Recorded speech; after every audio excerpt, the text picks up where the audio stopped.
What's cracking, everyone? Another day, another round of decks for us to go and wreck in the Ikoria Lair of Behemoth's early access event happening on the 15th of April. Put that in your diaries and come hang out with us because it's going to be sweet. So, today we're going to take a look at some of the viewer-submitted decks. So this one is from Ace Hyken. It's called Monster Hunter. And it's built around this guy here, Cheville, Bane of Monsters. This guy is a 1/3 Death Touch for 2 mana that says, at the beginning of your upkeep, if your opponents control no permanents with bounty counters on them, put a bounty counter on that target or planeswalker. Whenever a permanent dies that has a bounty counter on it, you gain 3 life and you draw a card. So that's cool. You gain 3 life and you draw a card. So you can see there's a bunch of multicolored cards in this. We've got Dire Tactics, one of the removal spells. We've got Butt Trophy. We've got Final Payment. We've got General's Enforcer again.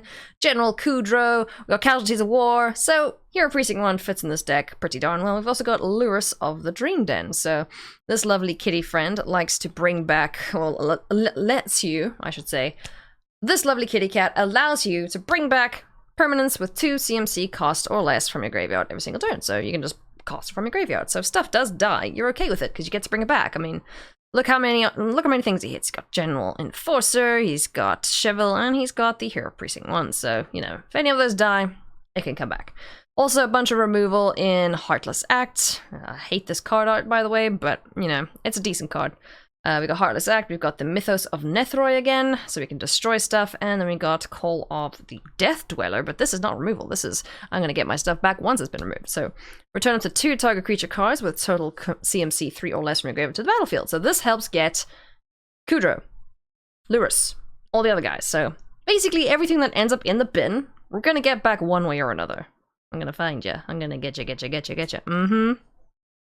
And you get to put a Death Touch counter on one and a Menace counter on the other when you do bring them back. So, yeah, this deck really likes to play with its graveyard and really likes to kill stuff, which I'm totally down for. So I can imagine this deck just like running away with a bunch of itty-bitty tokens, stupid card draw stuff off of Cheville, you know, Cheville, however you want to say his name, you know, just being able to kill stuff. This does exile, though, Dire Tactics. That's the only kind of downside to this card, because he cares about stuff dying, so maybe we could take this out for another piece of removal, but, you know, beyond that, I think it's a pretty cool looking deck, and I'm excited to play it. Again, the lands include the Triumph, and there's no sideboard, so it's just a best of 1 list, but I'm keen to give it a go, and I think it's going to be quite fun. The Cheville dude looks like a good time, so yeah. Gonna be cool to see what other tools we can give him to make him just a little bit better. Maybe creatures that ETB and kill stuff, perhaps, instead of Dire Tactics would be cool. But yeah, I can see this wanting to be quite low to the ground, get things dead as quick as we can, and then if the game does go late, I'm going to blow up the Casualties of War. Seems pretty good. Let's take a look at the next list, which is called Your Turn is Also My Turn by Enigma. Now, Enigma you guys are pretty familiar with. She gives us deck lists all the time, and they're absolutely bonkers. And this one looks to be quite fun indeed. Now, this is Dimir Flash, pretty much. Enigma built this deck around this Cunning Nightbonder, which says spells with flashy cost 1 less to cast, and can't be countered. So, turn 2, you get this down. The rest of your opponent's life/game is going to be pretty difficult because most of this deck is made up of flash creatures with a few removal spells, draw spells, whatnot. So let's take a look. We got Spectral Sailor, good 1-drop, draws you a card. Omen of the Sea, flash in, draw your card, scry, whatnot. Slither Wisp, this card is cool. Whenever you cast another spell that has flash, you draw a card and each opponent loses a life. That's so cool! So he just hangs out on the battlefield, you cast a thing with flash, it's like, surprise! You're gonna pee you in the schnoz and I'm gonna draw a card. I like this a lot. We got Brazen Borrower, we all know and hate him for touching our stuff with his petty theft, and then flashing in, 3/1 flyer. Sea Dasher Octopus, this guy's cute. So it's got Mutate, otherwise, oh yeah, we can cost what's Mutate cost. Whenever this creature deals combat damage to a player, draw a card. So you can flash this in onto a flyer, you can flash this in onto an unblockable creature if there's one of those things in here, but yeah, this little guy's sweet. So I can imagine this deck generating quite a lot of value, just in terms of drawing cards and whatnot. Eat to Extinction, exile stuff, Dirge Bat, what do you do again? You're a mutatey bro. Flash and Flying, when this creature mutates, destroy target creature or planeswalker and opponent controls. Yeah, that's what I'm talking about. Alright, so I'm just gonna mutate onto whatever and I'm gonna kill your stuff. Removal on a stick, who doesn't like that? We got Thrix the Sudden Storm, who makes our 5 CMC things 1 less to cast. and can't be countered too, so we got just extra protection there. What are those, you may ask? Well, Voracious Great Shark, because who doesn't like countering artifacts or creature spells with a massive frickin' shark? Yeah. And we got the good old Lachmir Serpent. This is also a pretty cool card. This was like quite a heavy hitter in Throne of Eldraine. Didn't really see much play beyond that, but maybe it's found a home now. Who knows? Again, this card is cool because it can't be blocked until end of turn if you sack an island, so in a late game, this is rad. You gain 1 life and draw a card if you sacrifice a swamp, and then if you pay a blue and a black, you can exile 5 target cards from an opponent's graveyard, return it from your graveyard to your hand. So this is the fishy that just keeps coming back.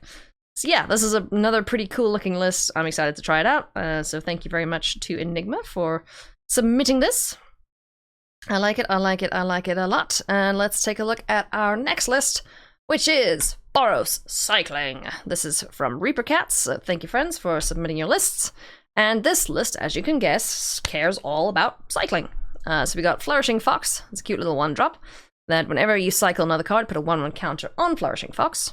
He becomes a nice big boy. Also got cycling itself. So a lot of the creatures in here either do a thing when something's cycled, or they are cyclable. So Fight is 1. This puts counters on a target human or non-human. Not so sure about 4 of them in here, but we'll see how as we go how that does. Giant Killer, killing big things and tapping stuff. Sweet.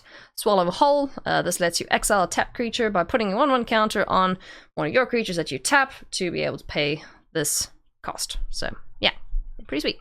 Valiant Rescuer, the man rescuing a dinosaur. I maintain it, he is rescuing a dinosaur. Whenever you cycle another card for the first time, create a 1/1 human soldier creature token. Yay! So there we go, we're generating some more value every time we cycle, so if this is on the battlefield, pretty cool. We got Drannith Healer, you cycle, you gain a life. Cool.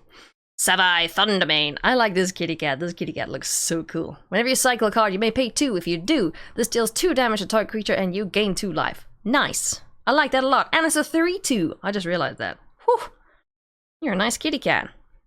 Drannith Stinger. Whenever you cycle another card, deals 1 damage to each opponent. So the way I see this, right, is you get a bunch of... You get like at least 1 of each thing down. And then the rest of them you just cycle until you find, I don't know, Godzilla, perhaps, because that seems like a good idea.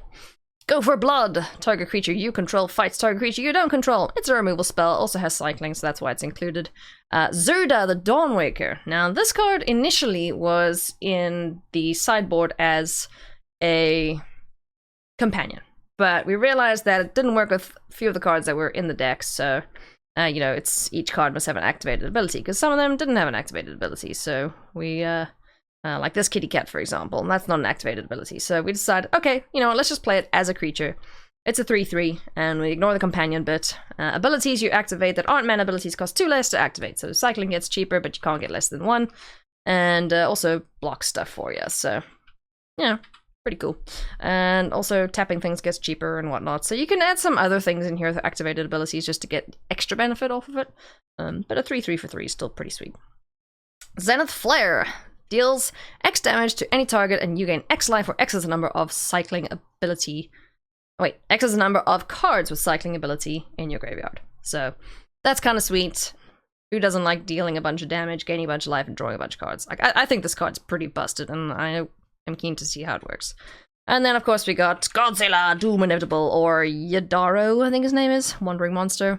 Whenever you cycle this, shuffle into your library from your graveyard. If you've cycled a card named Yadaro 4 times or more this game, put it onto the battlefield from your graveyard instead. So yeah, that's a big payoff there. Just cycle, cycle, cycle, cycle, go crazy. Ping, ping, ping, gain life, draw cards, make big foxes, and then win.